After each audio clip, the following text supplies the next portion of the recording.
台南目前有160台小型、1台中型的復康巴士，每一檔提供超過30萬紙接送服務。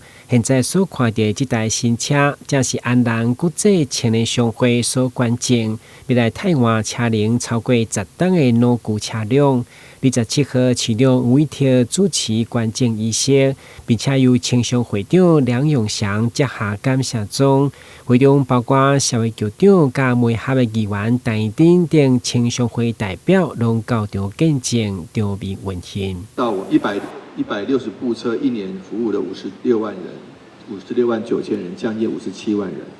真的是這個你可以這樣算，就可以知道它的消磨程度很厲害。所以呢，時需要新車的補充。那所以非常謝謝宏偉珠寶，謝謝安南青商，能夠適時的幫忙我們這個復康巴士的量能。有人捐救護車，有人捐復康巴士，有人捐消防車，也有人捐警用機車或其他的方式，這些都是幫忙社會來維持我們這個城市能夠正常而且有效率運轉的這個部分。當然，政府也應該編列司機油料耗損的經費哈。我們本來就是要維持這個車隊的正常運轉，來服務我們需要的民眾。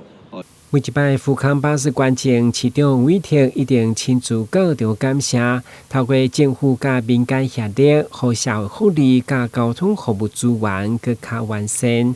台南新聞阮子採訪報道。